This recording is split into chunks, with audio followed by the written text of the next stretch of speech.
You guys can see behind me. I have the all-seeing eye of Sauron behind me. I like Lord of the Rings, as everyone should, frankly, because it's good, because it's fire. And there was this post that got sent to me a bunch, actually, posted January 10th.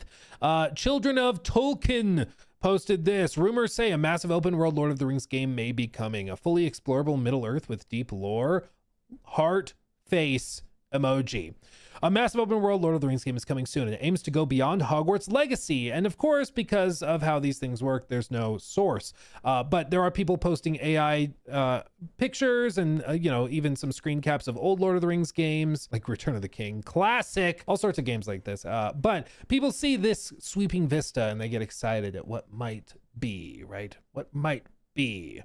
Now, there have been a number of these types of projects in the works over the years. Yes, there was a big Amazon MMO that was in the works, but that disappeared. And it's Amazon. Shocker. So that didn't really go anywhere. As for what else this could be referring to, I did a little digging and I did find a story from October of last year that actually connected the dots on this. So what you need to understand is that the IP is connected vaguely through Warner Brothers. It's all super messy because they've sold the rights to the IP and they've transferred across multiple different places. So it's kind of confusing. But what you need to understand is that when Hogwarts Legacy launched, a lot of executives sat up and went, they made $1 billion? Really? Really? And you're considering launching a live service version? Really? It also led to increased attendance at Universal Studios, Wizarding World, higher merch sales. It had compounding effects on all of these things. Interesting. So a lot of executives got really excited at the idea that they could take another IP that has a dedicated fan base of older gamers who have expendable income. And they were like, we could actually maybe do something with this. Now, the problem ultimately is that this is still a gamble, as it always is. And so you need somebody that has FU money that can come along and just throw money at something and see if it works. And who has FU money? Anybody have a sneaking suspicion, a guess? Dare I say? I know. The United Arab Emirates. Oil money. Yay! That's where this is going, okay? Exclusive from Insider Gaming, October 20th, 2025. New Lord of the Rings game in development. A brand new Lord of the Rings game is in development and has been for some time. Sources close to the game tell Insider Gaming a new title is set to be, at least partially, funded by the Abu Dhabi Investment Office. This funding should roughly equate to $100 million, give or take. And the update was Insider Gaming has learned that the deal with the Abu Dhabi Investment Office has been signed. It's currently unclear if or when a public announcement will be made. They say the deal has been in the works since last year. Well, not signed yet, but it was announced to be signed in this update. It's said to be made official soon. This could happen as early as next week. Regarding current funding of the game's development, it has been funded internally. As far as what the game will be, sources didn't want to say too much. What was said, however, is that it will be a third-person action game that is designed in a way to, quote, compete with Hogwarts Legacy. That's what they're trying to do. In addition to the ADIO, it was said that multiple parties are involved with the game, including Embracer, Revenge, and other studios. Embracer has had the rights to the Lord of the Rings IP for video games since 2022, when it paid nearly $400 million for them. Woof. This is the thing where there's some disconnections, because the way that it works is that they can license out the rights to the IP in different subsections of entertainment. So you can sell the movie rights to one outlet. You can sell the TV rights to Amazon to make a TV show. You can sell the theme park rights to this company, and then you can sell the video game rights to another company. And that's how they make a lot of money without having to literally do a damn thing. They can just sit on the IP, sell the rights to do stuff with it, and then they just rake in the cash, right? So Embracer has owned the rights to the IP, but has done basically nothing with it. And as you can see, it has since licensed out those rights to other companies to produce titles, including the much maligned Lord of the Rings Gollum, which we all know and love and cherish. So that didn't do too hot. When contacted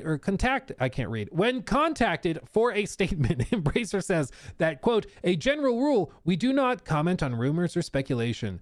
Revenge, one studio said to be involved with the game, also declined to comment on rumor or speculation. Revenge, though, let me pull this up. Let's look up Revenge Studio. They cropped off all of their games. I don't know about that. They also haven't posted anything in going on 4 years. So maybe that's not them. Maybe Magic Media Revenge Studio. Maybe this. Cooperative first-person extraction shooter. No, Magic Media, that's a game. Maybe Revenge Games. Dude, there's a lot of these. Okay, maybe these guys? Doesn't kind of look like it. They also haven't posted since 2017. So who knows, my friends? Who knows? Yeah, I don't know. I don't know. It's very confusing. Embracer Group, if we just search Revenge. Nope, they don't have a studio listed there. So who knows what that studio is? I can't find it. I can't find it. But they say Revenge Studio, or one studio said to be involved with the game, declined to comment. So who knows? The thing is, if they are directly competing against Hogwarts Legacy, that to me is encouraging, because it's like, ooh, it's a new, they're trying to do single player game. They're trying to do more narrative, and they're trying to learn the lessons from Hogwarts Legacy, which is that if you just focus on a solid game that has a lot of content and an IP people love, they'll connect with it probably because they love the IP. Like, they automatically are interested, which is a tough thing to do with a new IP. So if you have an IP people know and love, they're already in. You just have to do a solid job of kind of presenting it. So I'm optimistic about that. The downside is that, for one, Embracer Group has had a rough few years. Two, nobody can tell what the studio actually is that's working on it. You know, but to be fair, even if it's a relatively inexperienced studio or a studio that hasn't worked on something like this before, it can still do well. Like, I urge you to remember something that I find just utterly baffling and very, very impressive at the same time, which is that the previous game from the Hogwarts Legacy studio, the game they made before Hogwarts Legacy, was a very cinematic experience. They went from making this game to Hogwarts Legacy, the most successful game of 2023, beating out Call of Duty for sales and all of that. Their previous game was Cars 3 Driven to Win. And they ended up making the most successful game of the year. So, I mean, it's unlikely, but it's possible, right? Like, just because you start with something like this doesn't mean that you can't end up doing something really remarkable, so long as you have a good team, good directors on it that have the vision, you know, that can see the game in their heads. And with Lord of the Rings, I think the people that could work on that are passionate about the IP, could see it all the way through and do a really good job with it. It's just a matter of whether they have the resources to do it. Getting 100 million from the United Arab Emirates investment fund, I think that gives them at least some runway to do what they need to do, but it's still a tough uphill battle, no doubt, because they've had a lot of headaches involved with this. So as you may remember, Embracer Group, they basically went through a round of heavy expansion. What was really, really interesting was that they bought up a ton of studios and expanded like crazy. For one, in the wake of COVID, when debt was really, really cheap, and two, because they were pursuing a $2 billion investment. Caleb's92 donated $10 through Super Chat. So they made back-to-back GOTYs with the best IP. What's your point? Yeah, it's true. It's true. They did. Cars 3 Driven to Win. I will say, unironically, is a badass name. That's a badass name for a video game. Cars 3 Driven to Win. Oh, I love it. It's great. Thank you for the 10. It's great. So they thought they were going to get a $2 billion investment from the Saudis. They had verbally agreed to it on October 22nd, or October of 2022, but it had unexpectedly failed to materialize as the investing partner walked away from the deal after protracted negotiations. So following the announcement, the company's share dropped 40%. This partner was Savvy Games Group, and this is a company wholly owned by the Saudi Arabia Public Investment Fund. And so effectively they expanded like crazy because he was like, yeah, we agreed they're going to give us $2 billion. And then all of a sudden they backed out of it, said, never mind. And then they had to sell and shut down a ton of studios. And it was just a total cluster.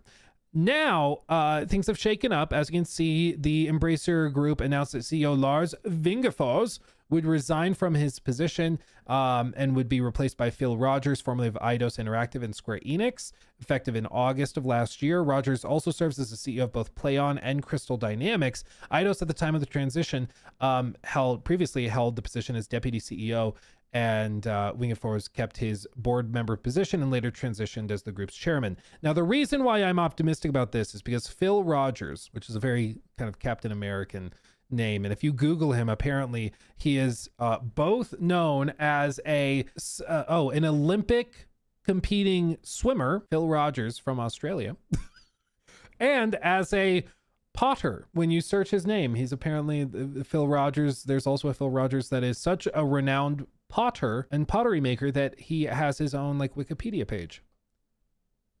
Who knew? The actual guy that I'm referring to, this guy, the actual Rogers guy, the reason why I'm optimistic about this is because, again, as a former head of Eidos Interactive, and he also serves as CEO of PlayOn. PlayOn is the publisher behind KCD2. And I've spoken with people high up within PlayOn and within their structure, and I'm telling you, like, they get it. Greenlighting and publishing a game like KCD2, you have to understand that subset of gamers, the respect for like single player immersive storytelling and stuff, and respect for creative liberty within the game, even if it doesn't make sense on paper. And that is the guy that now is in charge of the whole operation. And that gives me a lot more confidence, because if you get a guy that was helping oversee and greenlight the production of something like KCD2, and now he's going to be in charge of the companies that are pushing for this, I have no doubt that he gets it. He gets it. Doesn't mean the game ends up being good. You know, it's more complicated than that. But it does tell me that he at least understands that some game concepts work as live service and some do not. And the ones that don't, that's okay. You can still make a butt ton of money on them, but you have to treat them very, very differently. And he does seem to understand that. Whereas Lars, I got the impression that Lars was much more of a typical corporate guy who was just trying to grind out the big deals, the multi-billion-dollar negotiations and stuff like that. That was more of his deal. Didn't work out too great. So I'm optimistic about this project. When we see it, it's still probably a handful of years away, but this is actually based on an article that was posted by Insider Gaming. There is apparently tens upon tens, if not hundreds of millions of dollars flowing into this upcoming Lord of the Rings project, and they are specifically trying to take inspiration from Hogwarts Legacy for it, which would make me think that it's going to be a single player open world adventure game set in the world of Middle-earth. And what exactly that looks like, I don't know. If they're going to go RPG, if they're going to go with something more scripted, narratively speaking, is it just going to be a retelling of the books? I don't know. But I do think that this sounds interesting. So we'll keep an eye on it. We probably hear something about it in the next couple of years, because this is something that's been in the works for a while. That article suggested that they had been working on it for years before the deal was penned. So if we say 2 years, before 2025, started work right in the wake of Hogwarts Legacy, this year will be 3 years of development. Maybe they show a trailer at the summer showcases or something. It's possible, okay? Possible. Fingers crossed. He took my thing.